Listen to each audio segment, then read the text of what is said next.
Hi hello എല്ലാവർക്കും tips or happy ലൈഫിൻ്റെ പുതിയൊരു വീഡിയോയിലേക്ക് സ്വാഗതം. അപ്പോൾ നമ്മൾ ഇന്ന് ചെയ്യാൻ പോകുന്നത് ഒരു ബീട്രൂട്ട് ഫേസ് പാക്കാണ്. ഇതിൻ്റെ പ്രധാനപ്പെട്ട ഗുണങ്ങളെന്ന് പറയുന്നത് മുഖത്തെ ഡാർക്ക് സ്പോട്ടില്ലേ അതൊക്കെ മാറാനായിട്ട് സഹായിക്കും. അതുപോലെ തന്നെ കണ്ണിൻ്റെ അടിയിലെ കറുപ്പ് നിറം മാറാനായിട്ട് നല്ലതാണ്.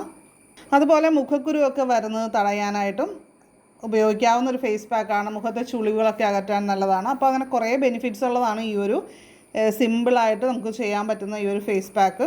അതുപോലെ എനിക്ക് ഫീൽ ചെയ്തത് നല്ലൊരു ഹൈഡ്രേഷൻ കിട്ടും നമ്മൾ ഈ ഒരു ഫേസ് പാക്ക് യൂസ് ചെയ്ത് വാഷ് ചെയ്തതിന് ശേഷം നമുക്ക്. അതുപോലെ നല്ല സോഫ്റ്റായിട്ട് ഫീൽ ചെയ്യും. അപ്പോൾ നമുക്ക് പാക്ക് ഉണ്ടാക്കുന്നത് എങ്ങനെയെന്ന് നോക്കാം. അതിന് മുമ്പായിട്ട് നമ്മുടെ ചാനൽ ആദ്യമായിട്ട് കാണുന്നവരൊക്കെ ഒന്ന് സബ്സ്ക്രൈബ് ചെയ്തേക്കണേ. അതേപോലെ തന്നെ ബെല്ലൈക്കൺ ക്ലിക്ക് ചെയ്ത് ഓളൊന്ന് സെലക്ട് ചെയ്യണേ.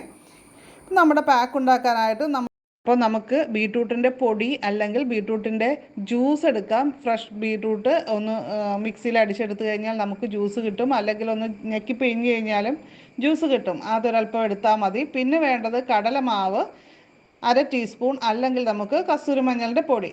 ഇത് രണ്ടും നമ്മൾ ഒരു ബൗളിലേക്ക് ചേർത്ത് കൊടുക്കുക. അതിനുശേഷം നമുക്ക് ഇത് മിക്സ് ചെയ്യാനായിട്ട് നമ്മളിവിടെ ഉപയോഗിക്കുന്നത് തൈരാണ്. അപ്പോൾ തൈര് ഉപയോഗിച്ചിട്ട് നമുക്കിത് മിക്സ് ചെയ്തെടുക്കാം. നല്ല രീതിയിൽ മിക്സ് ചെയ്തൊരു ഫേസ് പാക്കിൻ്റെ കൺസിസ്റ്റൻസിയിലാക്കിയെടുക്കുക. മുഖക്കുരുവുള്ള ചർമ്മക്കാർ ഈ ഒരു ഫേസ് പാക്കിലേക്ക് ഒരല്പം തേനും കൂടി ചേർക്കുന്നത് നമ്മുടെ റിസൾട്ട് കൂട്ടാനായിട്ട് സഹായിക്കുന്ന ഒരു കാര്യമാണ്. അപ്പോൾ അതിനിടയ്ക്ക് എല്ലാവരും ഒന്ന് ലൈക്ക് ചെയ്തേക്കണേ. നിങ്ങളുടെ അഭിപ്രായങ്ങളൊക്കെ കമൻറ്റിലൂടെ അറിയിക്കാനും മറക്കരുതേ. നമ്മുടെ ഫേസ് പാക്ക് ഇതാ റെഡി ആയിട്ടുണ്ട്. സിമ്പിളായിട്ടുള്ള ഒരു ഫേസ് പാക്കാണ്. ഇതിനെ നമുക്ക് സ്ക്രബായിട്ട് യൂസ് ചെയ്യാം. നമുക്ക് ഇതിൻ്റെ അകത്ത് നമ്മൾ കടലമാവ് അല്ലെങ്കിൽ കസ്തൂരി മഞ്ഞളിന് പകരം നമുക്ക് ഉപയോഗിക്കാവുന്ന ഒന്നാണ് അരിപ്പൊടി ചേർത്ത് കഴിഞ്ഞാൽ ഇത് സ്ക്രബായിട്ട് മാറും. അപ്പോൾ ഇത് നമുക്ക് ഫേസിൽ അല്ലെങ്കിൽ കൈകളിൽ നമുക്ക് എവിടെയാണോ ഇത് അപ്ലൈ ചെയ്യേണ്ടത് അവിടെ നമുക്ക് അപ്ലൈ ചെയ്ത് കൊടുക്കാം. എന്നിട്ട് നമുക്ക് ഒരു 20 അല്ലെങ്കിൽ 30 മിനിറ്റ് വെയിറ്റ് ചെയ്യാം. ഇത് നാച്ചുറലി ഉണങ്ങണം. അതായത് ഫാനിൻ്റെ അടിയിലൊന്നും പോയിട്ട് നമ്മളിത് ഉണക്കരുത്.